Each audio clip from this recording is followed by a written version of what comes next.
नमस्कार दोस्तों, कैसे हैं आप सभी लोग। आई होप अच्छे होंगे। जैसे कि DElEd BTC second semester Hindi आज मैं क्लास 4 लेके आया हूँ। उससे पहले क्लास 3 में अपने चैनल पर अपलोड करके डाल चुका हूँ। जिन्होंने नहीं देखी हूँ मेरे चैनल पर जाके देख सकता है, वरना डिस्क्रिप्शन में लिंक दे दूँगा, वहाँ से भी आप जाके देख सकते हैं। और जो बच्चे हिंदी में फुल में से फुल मार्क्स लाना चाहते हैं वो मेरे चैनल से जुड़ सकते हैं। मैं गारंटी दे रहा हूँ हिंदी में आपके फुल में से फुल मार्क्स आएंगे। बस जैसे मैं आपको नोट प्रोवाइड करा रहा हूँ आप नोट्स बनाते चलिए और मैं आपके पूरे में से पूरे मार्क्स दिलवाऊंगा। आज सर्वनाम का टेस्ट है नंबर 2। इससे पहले मैंने संज्ञा का टेस्ट लिया था, उसमें बहुत सारे बच्चों ने टेस्ट लगाया भी, उनके बहुत अच्छे अच्छे नंबर भी आए। अगर आप सर्वनाम का टेस्ट लगाएंगे तो आपको पता चलेगा कि आपने सर्वनाम में क्या सीखा। चलिए आज की वीडियो स्टार्ट करते हैं और अपने ईमानदारी से टेस्ट में जितने भी नंबर आए कमेंट बॉक्स में आंसर जरूर देना कि मेरे 15 क्वेश्चन है, इसमें 15 से जितने भी आपके आंसर सही बैठे आप उतने ही देना ईमानदारी से। अगर चीटिंग करेंगे तो आपने नुकसान है बेटा, ठीक है। चलिए पहला क्वेश्चन क्या है, सर्वनाम के भेदों की संख्या क्या है। तो आप अपने आंसर लगाते चलिए, जितने सही बैठे हैं आप कमेंट बॉक्स में आंसर देना। तो मैं बता देता हूँ कि सर्वनाम के कितने भेद होते हैं। तो मैंने बताया था 6 भेद होते हैं, ठीक है बच्चों। कौन कौन से होते हैं वो आपको मैंने बताए थे, जैसे कि आपको याद भी होंगे। अगर नहीं याद है तो याद कर लीजिए। निजवाचक होता है, पुरुषवाचक, निश्चयवाचक, अनिश्चयवाचक और संबंधवाचक और निजवाचक। ये 6 होते हैं सर्वनाम के भेद। चलिए क्वेश्चन नंबर 2 देखते हैं। प्रश्नवाचक सर्वनाम का उदाहरण है, जैसे कि 4 ऑप्शन दिए, जो, वे, कौन और आप। तो इसमें आपको बताना है प्रश्नवाचक इसमें से कौन सा है। तो मैंने बताया था ना, प्रश्नवाचक में क्या, किसे, कौन और किसने, ये 4 शब्द आते हैं। अगर ये 4 शब्द आपको याद हैं तो आपका क्वेश्चन कभी गलत नहीं होगा। जैसे कौन, कौन का मतलब दरवाजे पर कौन खड़ा है, तो कौन प्रश्नवाचक में आता है, ठीक है बच्चों। तो ऑप्शन नंबर सी कौन सा हो जाएगा बच्चों, option number C is the right answer. चलिए क्वेश्चन नंबर 3 देखते हैं। मैं किस प्रकार का सर्वनाम है, निजवाचक, पुरुषवाचक, निश्चयवाचक और अनिश्चयवाचक। ईमानदारी से आप लगाना आंसर, और जितने भी बैठे हैं आप चाहे 5 सही जाएं 6 जाएं आप उतने ही कमेंट बॉक्स में आंसर देना, ठीक है बच्चों।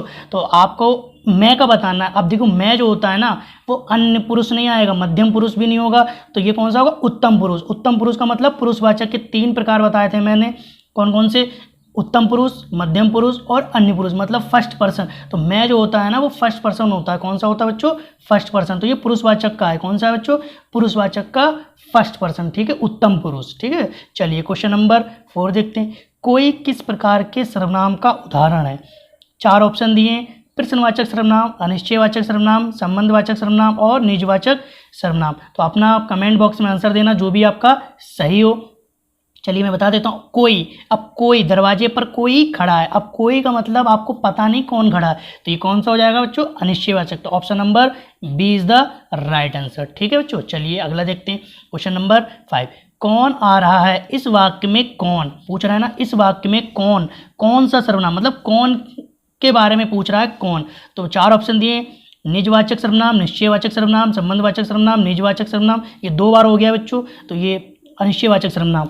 तो आपको इसमें बताना है कौन, इस वाक्य में कौन जो है इनमें से कौन सा सही होगा, ठीक है। तो आप बता नहीं सकते कौन आ रहा है। जैसे मैंने पूछा ना दरवाजे पर कौन खड़ा है, तो आपको नहीं पता ना, तो ये अनिश्चयवाचक हो जाएगा। तो बच्चों कौन सा, option number E is the right answer, ठीक है बच्चों। चलिए क्वेश्चन नंबर 6 देखते हैं क्या कह रहा है।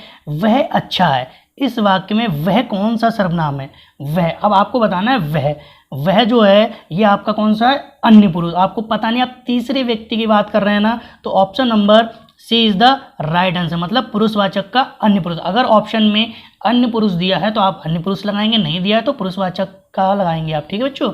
चलिए क्वेश्चन नंबर 7 क्या कह रहा है। वे किस प्रकार का सर्वनाम है, वे। अब आपको बताना है वे, तो निश्चयवाचक सर्वनाम, अनिश्चयवाचक सर्वनाम, संबंधवाचक सर्वनाम और पुरुषवाचक। अब थर्ड पर्सन की बात कर रहा है ना, वे कब आएंगे, वे परसों आएंगे, मैंने बताया था ना। तो वे का मतलब ये आपका अन्य पुरुष है, तो अन्य पुरुष में तो ऑप्शन दिया नहीं है, तो आप पुरुषवाचक लगाएंगे, पुरुषवाचक सर्वनाम, ठीक है बच्चों।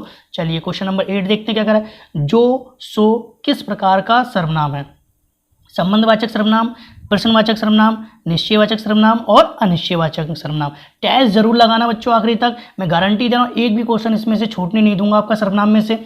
तो आप अपना आंसर दीजिए कमेंट बॉक्स में, मैं आपको इसका आंसर बता देता हूँ। तो ये हो जाएगा आपका जो, सो, मतलब एक वाक्य का दूसरे वाक्य से संबंध बताता है तो उसको बोलते हैं संबंधवाचक सर्वनाम। तो option number a is the right answer. चलिए क्वेश्चन नंबर 9 देखते हैं।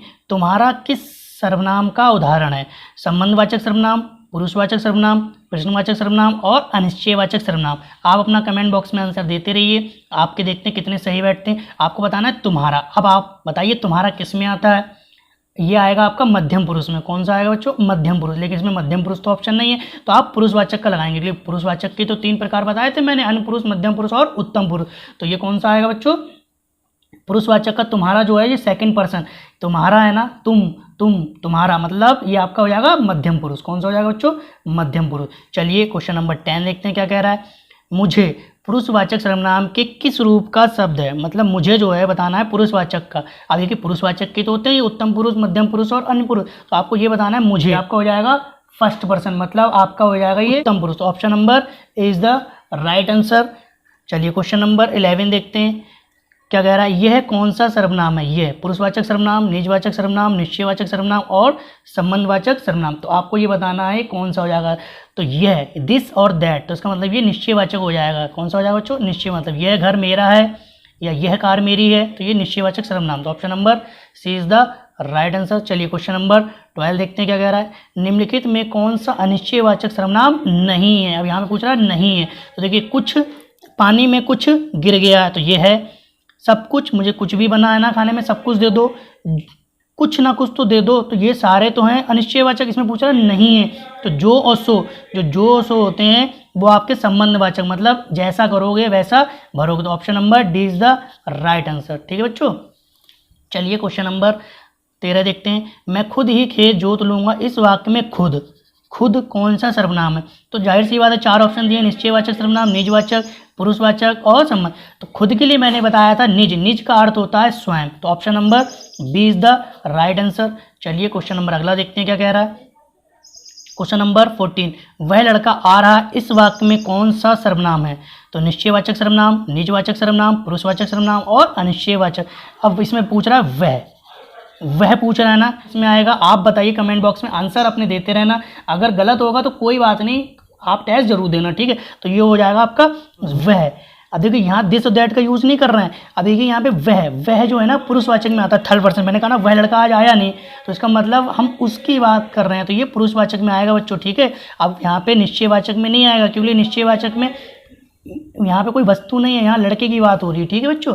चलिए क्वेश्चन नंबर 15 देखते हैं। कोई आया है, इस वाक्य में कोई कौन सा सर्वनाम है? अनिश्चयवाचक सर्वनाम, निजवाचक सर्वनाम, पुरुषवाचक सर्वनाम और निश्चयवाचक सर्वनाम। अब कोई आया, आपको पता है कौन आया? नहीं पता ना, तो option number a is the right answer. अनिश्चयवाचक सर्वनाम, कोई आया है, दरवाजे पर कोई खड़ा है, लगता है किसी ने पुकारा। मैंने बहुत सारे एग्जाम्पल आपको दिए थे। आई होप आपको वीडियो पसंद आई होगी। अगर वीडियो पसंद आई है तो प्लीज़ चैनल को सब्सक्राइब एंड लाइक जरूर करिए, और अपने कमेंट बॉक्स में आंसर जरूर देना 3 में से आपके कितने नंबर आए हैं, ठीक है बच्चों। चलिए थैंक यू।